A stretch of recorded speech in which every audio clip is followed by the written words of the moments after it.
Hello, I'm Charlie Luxton. I make TV programmes and I also design sustainable homes. About 10 years ago, I undertook a very sustainable refurbishment of my own house. But I want to show you some other examples of things you can do to homes that range from 1960s to Victorian right through to thatched cottages.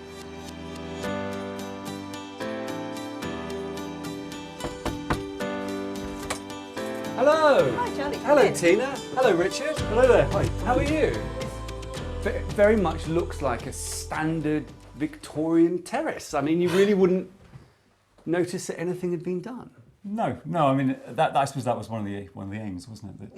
To keep it, quite low key. So you loved your house as it was, but it just wasn't working well enough for you as a kind of a warm home.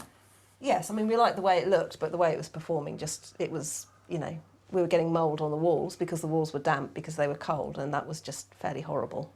So what are the main moves that you made?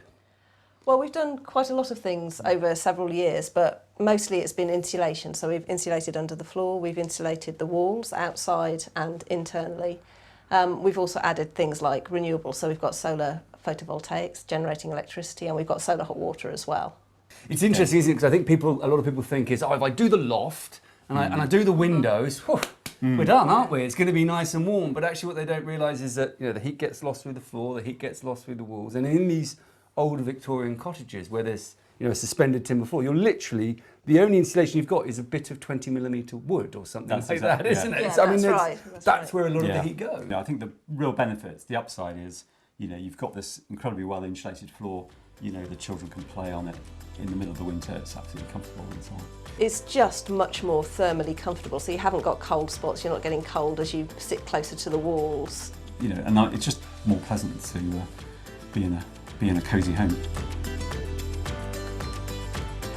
Hi Charlie, come on in. Hi Charlie. Tim, nice to see you.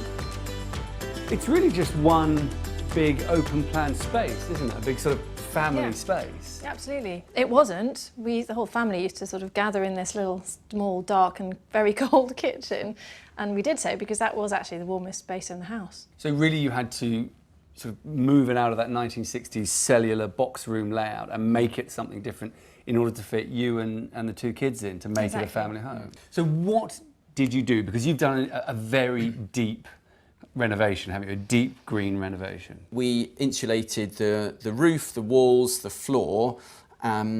We put new triple glazed windows in. So it could just sit and just retains the heat that we gather through the day through the bigger windows. So we get the solar gain, and then of course we get the heat. If we light the wood burning stove in the evening, it stays warm. What about energy consumption and production? As well as the wood burning stove, for the summer months we have solar hot water. That means you don't have to light that and get too warm. Exactly, yes. And we also have solar electric, so we generate electricity during the daylight hours. I mean, most of the time during the day when the sun is shining, we're exporting power into the grid. Which is feeding other houses nearby and the wider country. Yeah, exactly.